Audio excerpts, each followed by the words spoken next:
Picture this. You are pressed against the cold marble of a Roman palace wall, the torches sputtering as winter winds snake through the colonnades.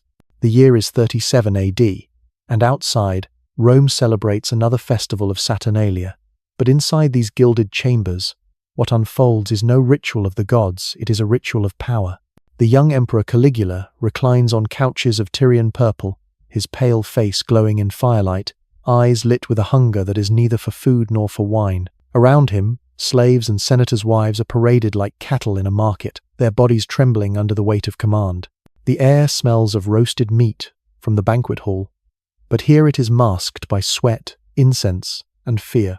What you are about to witness is not the Rome of marble triumphs and noble speeches, it is the Rome that feasts on flesh. Before diving into these forbidden stories of survival, corruption, and the darkest appetites of power, if you enjoy uncovering the hidden truths of history, consider hitting that like button and subscribing for more content like this. And please, comment below to let me know where you're listening from. Across centuries and continents, we are bound together by this shared curiosity, to stare directly into the shadows of history that polite voices prefer to leave buried. The emperors of Rome were not merely rulers, they were gods in mortal flesh, at least in their own eyes. And when men believe themselves divine, boundaries collapse. What was sacred became profane, what was private became spectacle. Sexuality, in their hands, was never about desire alone. It was a theatre of control, a weapon sharpened against friends and enemies alike. For the Roman world, sex could crown an emperor or destroy him. Take Caligula. Suetonius, the ancient chronicler, whispers that he dragged noble women from their husbands' arms during feasts, using them as pawns in games of humiliation, then returning them with cruel commentary on their performance. He did not merely violate bodies, he violated Rome's political order, reminding every senator that their wives and daughters were his property. These banquets were not indulgence, they were calculated desecration, staged like a grim parody of the sacred marriage rites that once bound Rome to its gods. Then there was Nero, whose twisted theatre turned the imperial palace into a labyrinth of perversion. He married a castrated boy, Sporus, dressing him in the silks of an empress, forcing Rome itself to watch this grotesque inversion of natural order. Suetonius and Cassius Dio record how he bound men and women alike in nets of gold, releasing wild beasts upon them in staged orgies that blurred the line between gladiatorial spectacle and sexual assault. The emperor's desire was not for flesh alone, but for absolute dominion, where human beings became props in a drama written only for his pleasure. And in the reign of Tiberius, whispers grow darker still. At his retreat on Capri, he filled grottos with children, trained not in play but in degradation, turning innocence into theatre for a dying man's appetites. The rocks and the sea bore witness, their echoes carrying screams that no historian could entirely erase. Pliny called Capri an island of luxury, but in truth it became a shrine to desecration, a place where the Roman notion of virtus, manly honour, dissolved into corruption so foul that even contemporaries struggled to believe it. Anthropologists remind us, such practices were never random lusts. They were rituals of inversion, echoing Saturnalia, the festival when masters served slaves and order collapsed into chaos. In the hands of emperors, this inversion became permanent. Sex was no longer union, it was conquest.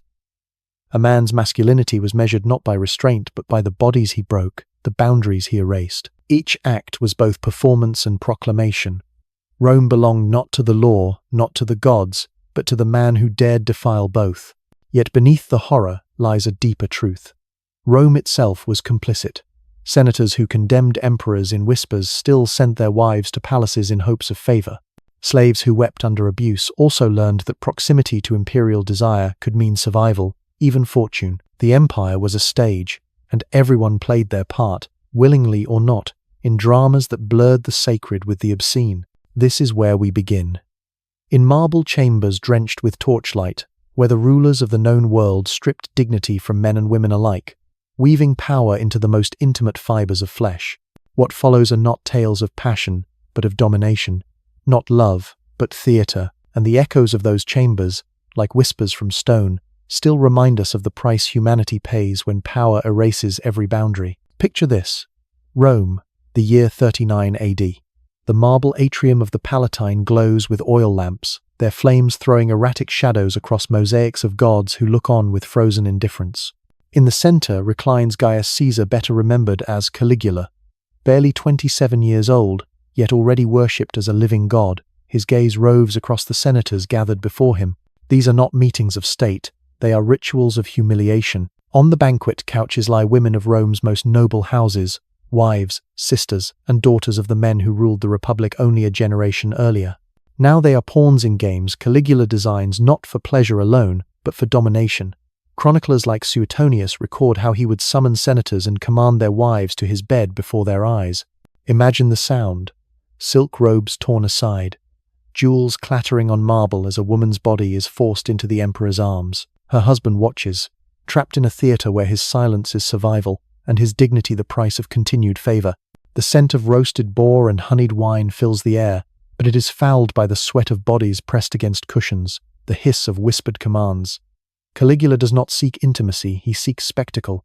Every groan, every cry, every humiliation is part of a performance staged beneath the watchful gaze of Rome's gods, whose likenesses are carved into the very walls. It is a desecration of sacred space, the banquet hall, once a place of community, transformed into a stage where power strips all pretense of virtue. One chronicler, Cassius Dio, tells of how Caligula would interrupt feasts, inspect the noble women as if at a slave market, and select his companions for the night. He would leave the hall with them, only to return hours later, boasting of their performance, offering critiques like a gladiator's score. The senators, the very custodians of Rome's dignity, sat silent, their faces masks of obedience while rage and shame curdled beneath. For Caligula, sex was never private. It was a political act, a weapon sharper than any blade. To touch a senator's wife was to emasculate the senator himself. To degrade a patrician maiden was to announce that her lineage, stretching back to the founders of the Republic, was dust beneath his sandals. Each act was a reminder that Rome belonged not to laws, nor to traditions, but to the man who dared to break them.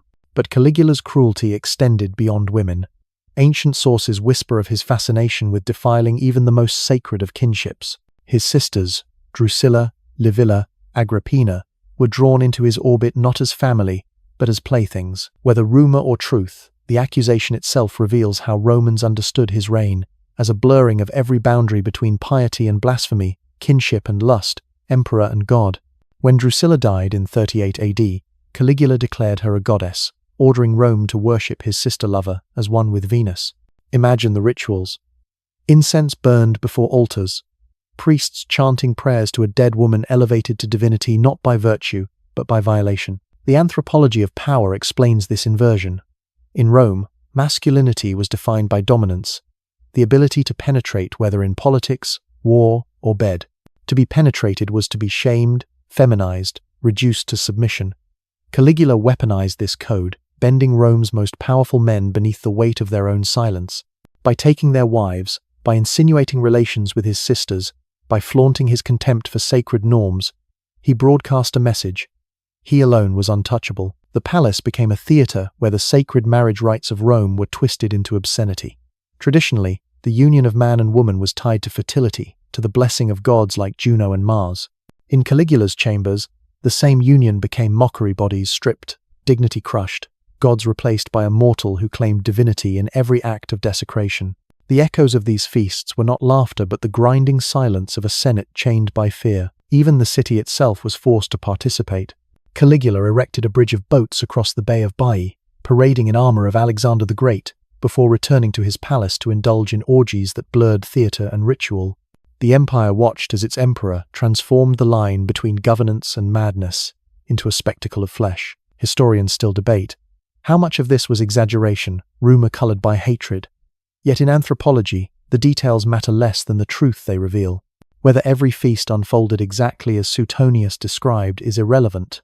What mattered was the perception that the emperor had crossed every boundary, turning Rome's ideals inside out, making the profane sacred and the sacred profane.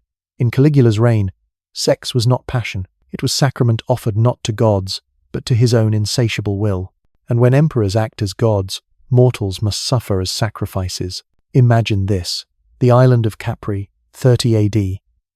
Sheer cliffs plunge into a sapphire sea, their jagged edges lashed by salt spray. The sun blazes above, but inside the grottos, those limestone caverns carved by waves, darkness clings like damp skin. Torches sputter against slick walls, casting distorted halos over a scene that Roman historians would later recount with horror. Here, in these hidden chambers, Emperor Tiberius, once hailed as Rome's reluctant ruler, constructed a theater of sexual rituals so infamous that its echoes still poison his legacy. The locals called him Caprinius, the goat of Capri. The nickname was not affectionate. It was a whisper of disgust, a summary of stories that trickled back from the island to the streets of Rome. Stories of children, boys and girls, stolen from noble and plebeian families alike, trained to crawl between his legs like goats, nipping and licking as part of games too obscene for polite retelling. In the anthropology of power, this was not mere perversity.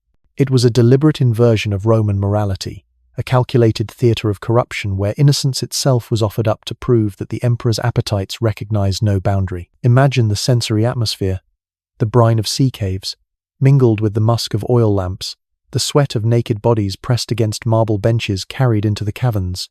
The emperor reclines on cushions, his heavy face shadowed, his eyes dull but watching. Around him, youths perform acts of degradation choreographed not for pleasure alone but for ritual humiliation. Tiberius had abandoned the Senate, abandoned Rome itself.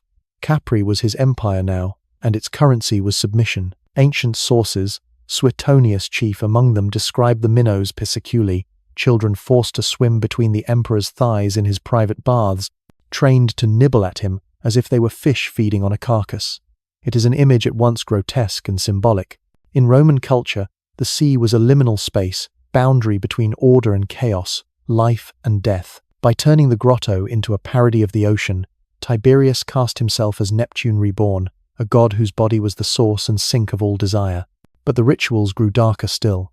The emperor stocked his retreats with manuals of Greek erotica, paintings imported from Rhodes, statues of Pan and satyrs locked in eternal rut. These were not decoration.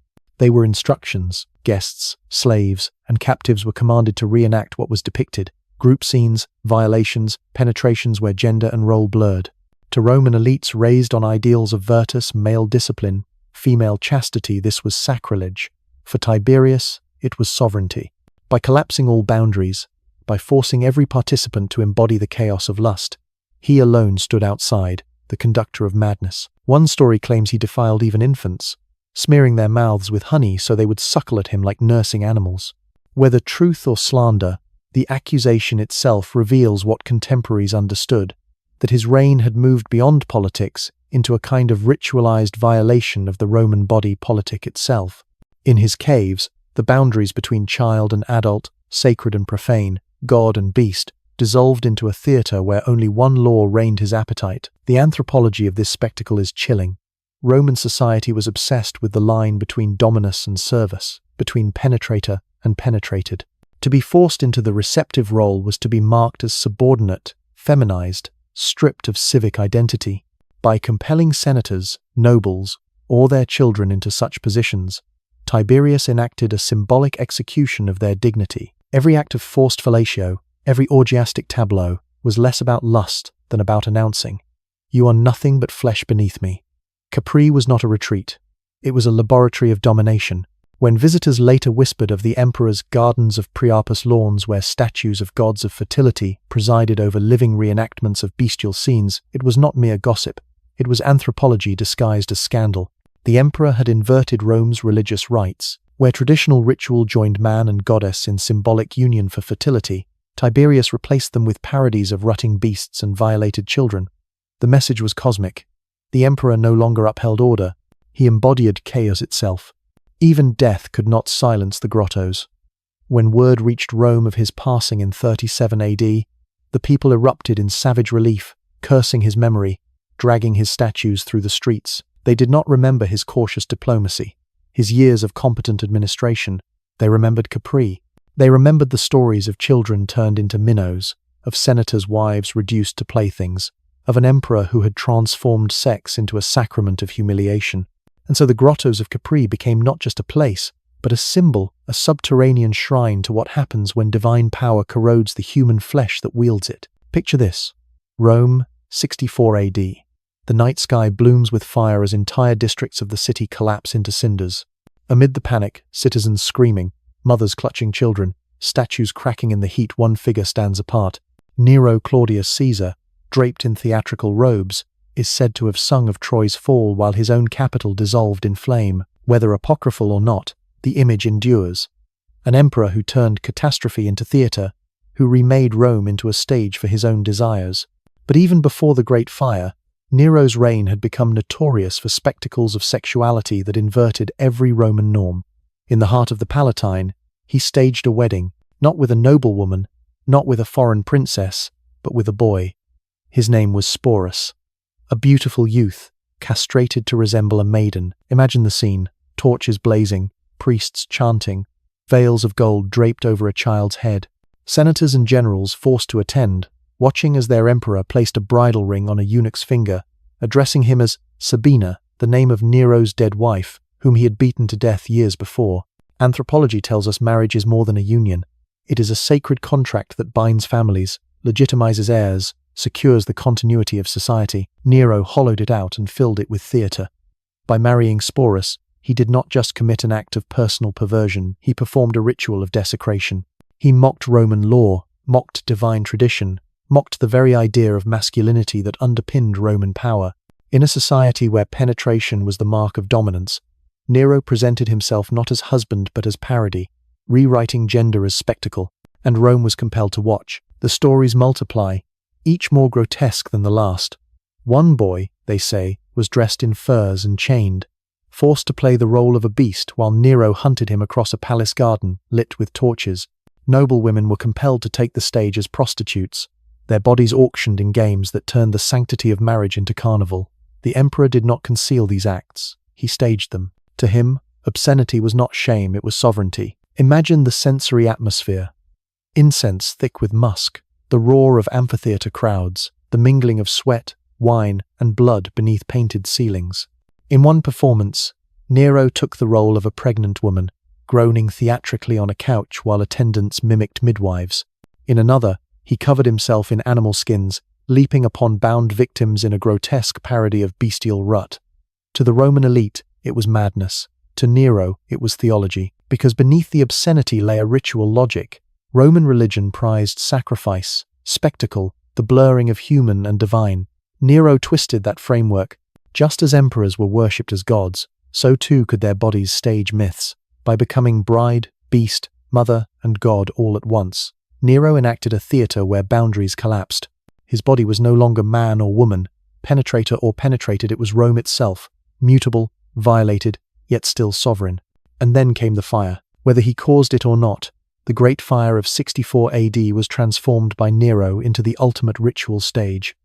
Vast swaths of the city destroyed, thousands dead, temples gone. Yet within the ruins, he envisioned a palace, the Domus Aurea, the Golden House, a structure where ceilings glittered with jewels, walls pulsed with frescoes of orgiastic gods, and banquets unfolded beneath revolving machinery that rained petals and perfume on guests. Rome itself was remade into a theatre of desire, the city's pain transmuted into a monument of imperial appetite. To the Roman populace, these spectacles blurred into nightmare. An emperor who took boys as brides, who acted as beast in ritual parody, who danced while the city burned. The Senate whispered of tyranny, of madness, but anthropology forces us to see deeper. Nero's reign was less about lust than about the collapse of boundaries. In him, sex became empire, fire became art, ritual became obscenity, and when the Senate finally declared him an enemy of the state in 68 AD, Nero fled not as emperor, but as actor stripped of his stage. His final words, before plunging a dagger into his throat, "Qualis artifex perio," what an artist dies in me. Even in death, he understood his reign not as governance, but as performance. Rome had been his stage, its people his unwilling chorus, its gods his audience, and the rituals he staged, marriage to a boy, theatre of obscenity, city aflame, remain etched into history as the darkest sacrament of imperial lust. Picture this: the marble ruins of the Palatine, centuries later. Tourists stroll beneath broken arches, their footsteps crunching on fragments of mosaics that once glittered with scenes of gods. What they cannot hear are the whispers that once filled these spaces, the cries, the laughter, the forced moans of bodies caught in the theatre of emperors. But the stones remember, every slab of travertine, every frescoed wall, once bore witness to Rome's darkest sacrament, when sex became the language of power and the human body the stage upon which empire performed itself. Anthropologists remind us that sexuality is never just private desire. It is ritual, embedded in structures of dominance, purity, pollution, and cosmic order. In the Roman world, masculinity was defined not by love, but by conquest. To penetrate was to rule. To be penetrated was to be shamed, feminized, stripped of civic status. The emperors understood this code and twisted it until it became unrecognizable. For Caligula, sex was humiliation as theater wives of senators displayed like trophies of submission. For Tiberius, it was innocence inverted. Children and slaves reduced to fish and goats in grottos that mocked Roman religion. For Nero, it was parody elevated to ritual, turning marriage and maternity into obscene plays performed before the empire itself. Each emperor blurred boundaries that Rome had long considered sacred. The line between family and stranger, god and man, male and female, sacred and profane each was collapsed under imperial appetite. These were not random perversions, they were calculated performances of sovereignty. To desecrate was to prove divinity, to humiliate was to demonstrate rule, to make the sacred obscene was to announce, Rome's order exists only because I choose to invert it. The social consequences were corrosive. When the ruler's body becomes theater, every subject is dragged onto the stage. Senators endured humiliation in silence. Noble women were paraded like slaves. Children, the very symbols of Roman future, became objects of ritual degradation. By involving all classes, elite, common, enslaved, the emperors ensured complicity. To refuse was rebellion, to participate was contamination. Thus the empire itself became a kind of brothel, where everyone's dignity was for sale, and the currency was survival. The anthropology of pollution helps us understand why later Romans remembered these emperors with such horror. Mary Douglas, a modern theorist, once wrote, "Pollution is matter out of place." In Rome, the emperor's acts placed everything out of place. Virgins treated as prostitutes, children as beasts, marriage as mockery, religion as pornography. The result was not mere scandal but cosmic disorder. An emperor who inverted boundaries did not simply indulge lust, he threatened the very stability of Rome's universe. And yet Rome survived. After Caligula came Claudius, who restored a semblance of dignity. After Tiberius came the memory of Augustus, invoked to cleanse Capri's shame. After Nero, the Flavians rebuilt the city in marble, constructing amphitheaters where obscenity could be contained, ritualized, made safe, a spectacle for the masses. In this way, Rome transmuted imperial perversion into cultural memory, sealing away its horror beneath layers of myth and architecture. But the legacy remained. Christian critics of Rome seized upon these stories, holding up Caligula, Tiberius, and Nero as evidence of pagan corruption. The tales of Capri's grottos and Nero's boy bride became proof that the empire had rotted from within, its gods powerless to restrain its rulers. Even centuries later, reformers invoked these scandals to argue that unchecked power always breeds obscenity. Stand now in the ruins, and you sense why. The whispers of those feasts, those grottos, those weddings linger like smoke that never clears. They remind us that sexuality in the hands of absolute rulers is never just desire, it is domination, ritualized, weaponized, made into theater. The emperors of Rome transformed beds into altars, bodies into offerings, lust into law. And when they fell, their names became curses, etched forever in the memory of a civilization that could not look away from its own reflection in their perversions. So the question remains, what do we see, staring back at them? Were they monsters, aberrations in history? Or were they mirrors, reflecting the truth that when power has no boundary, human dignity is always the first sacrifice? The candles of their feasts are long extinguished. The grottos of Capri echo only with waves. The Domus Aurea lies buried beneath layers of earth and concrete. But the questions those emperors raised about power, desire, and the fragile line between sacred and profane still scatter across the stones of history, waiting for each generation to decide what it will make of Rome's most forbidden rites. Picture this. Midnight in the Roman Forum. The temples stand silent, their columns fractured, their altars cold. Moonlight glides across toppled statues of gods who once demanded reverence, now broken witnesses to an empire that consumed itself. The streets are empty, but if you listen, truly listen, you hear it still. The echo of feasts that ended in sobs, of children's laughter twisted into screams, of vows of marriage mocked beneath golden roofs. Caligula, Tiberius, Nero, their names have become curses, but the horror they left behind is not locked in time. It is not only the story of three emperors, It is the story of what happens when men ascend beyond law, when desire ceases to be human and becomes ritual of domination. They turn sex into sacrament, the body into battlefield, intimacy into empire. Anthropologists tell us that the profane and the sacred are never far apart. One misstep, one inversion, and the feast becomes a funeral, the kiss becomes a violation, the marriage bed becomes an altar of desecration. The emperors of Rome lived in that inversion, reveled in it, and forced an entire civilization to witness. And perhaps that is why their memory endures, not because Rome lacked monsters, but because Rome's monsters remind us of our own fragility. Strip away law, custom, conscience, and any throne, ancient or modern, can become a theatre of perversion. Any palace can become a grotto. Any city can burn to feed the spectacle of one man's appetite. The marble has cracked. The palaces have crumbled. The bodies that once writhed in torchlight are long since dust. Yet the whisper survives. It lingers in ruins, in texts preserved by hands that trembled as they wrote, a whisper that warns across centuries. When power forgets its limits, flesh will always be the first sacrifice. And as the torches gutter and the forum fades to black, the question remains not for Caligula, not for Nero, not for Tiberius, but for us. What boundaries will we defend? And which whispers will we allow to rise again from the ruins?